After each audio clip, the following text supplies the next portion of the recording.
Dragon Quest Builders 2 looks to stand out amongst the many Minecraft clones that were flooding the market back in 2018. Being someone who personally hates Minecraft, I wasn't sure how I would feel about this game. Does it bore me to all end like Minecraft does, or are the Dragon Quest portions enough to keep my interest peaked? This is reviewing my collection. Hello and welcome to Switch Scheme. I am on a journey to review all 250 plus Switch games in my collection. The next game I play and review will be chosen randomly, keeping things interesting. If you enjoy the content, drop a like and sub. If you've played Dragon Quest Builders 2, let me know what you think of it. Also, remember that I'm doing a giveaway drawing at the end of the month. I'll be giving away 2 Switch eShop codes. All you gotta do is watch my reviewing my collection videos and comment using the code word in some fashion. This video's code word will pop up in randomly at some point, so stick around and let's discuss my time with Dragon Quest Builders 2. The story of Dragon Quest Builders is probably my favorite part. I own the Dragon Quest Trilogy Physical Edition on my Switch from PlayAsia, and I really enjoy those original games. As I played and I started to realize that this game ties loosely into Dragon Quest 2, I got really excited. The children of Hargan are back, and this time they have summoned a demon that seeks to destroy all things that man creates. You are tasked as the best builder in the land to help recreate the kingdom and save the people. You'll be jumping from island to island collecting materials and building increasingly larger things to help the kingdom sustain itself. It does a really good job of bringing in the, my opinion, bland concept of Minecraft together with a storyline from Dragon Quest, and I really dig it.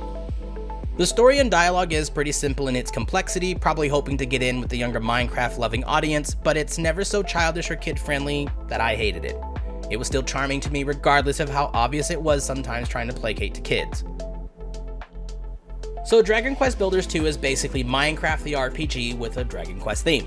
You go around destroying things and killing monsters to get materials, and then you use those materials to build things such as houses, bathrooms, and kitchens, the basics. The game will eventually start to expand on what you can and need to build, and it's very open-ended, but there's always a carrot dangling in front of you. Thankfully, these carrots come with blueprints to help you understand the specific requirements of what you need to do to finish a story-based building, but they're still so lenient to some degree on what you can do with that predetermined construct. As stated earlier, you'll be hopping from island to island to get different things, and helping the locals to access materials and items that may not be available on a different island.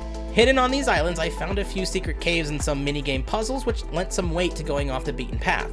This game also has multiplayer, though I personally didn't jump into any sessions, but I did look online to see what creations people were making online, and they were pretty impressive, and I can see anyone who enjoys the online aspects of Minecraft having a good time here. I didn't play Dragon Quest Builders 1, but in the spirit of making sure I knew what was changed in the sequel, I watched a few reviews and noticed one of my favorite changes that they made to Dragon Quest Builders 2. Weapons and tools don't break. Holy cow, is that a huge improvement to the experience in my opinion. I already dislike the constant weapon breaking of Breath of the Wild and Tears of the Kingdom, so I can only imagine how frustrated I would have been here. Then again, I play New World, so who am I to talk about item durability? The only real negative I have regarding gameplay was I found the combat boring. It's the most basic action RPG combat I've experienced in a long time. There's no advanced maneuvers like dodging or jumping around. It's just walk up to thing, hit thing dies, get loot, repeat. It's flashy, and I never felt that I was overpowered, so it's obviously well balanced. I just wish it was a bit more robust. On the combat side though, I will say one thing that I really did enjoy were the bosses. When they show up, they're ready to crush everything that you've created, and it's like playing Dragon Quest with Godzilla. There's always a scramble to stop it, and it feels really intense. It really sucks watching it destroy something that you've created when you know that the materials to create said item is only available on a different island, and now you gotta go farm it all over again. I'm not complaining about that, since that's part of the loop, and honestly, I really enjoyed it, and the bosses were definitely the highlight. There are some frame dips here and there, but it wasn't too bad. I checked online to see if this was everyone else's experience, and apparently it is. A lot of things I saw on Reddit were, who cares, it's a good game, move on. So I guess it is what it is. You know I love my music, and I can tell you that I was pleasantly surprised here. There's one song called A Merchant's Journey that I really loved. It was so reminiscent of the old Dragon Quest games on the NES, but very modern.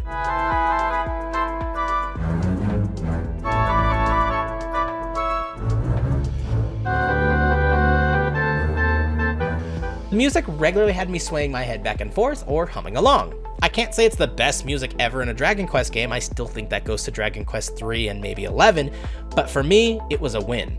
The sound effects are very Dragon Quest and it's great, but there is some repetition that may annoy some, like placing a block, your character grunts, but that sound becomes pretty annoying when you're building something really big and in quick fashion.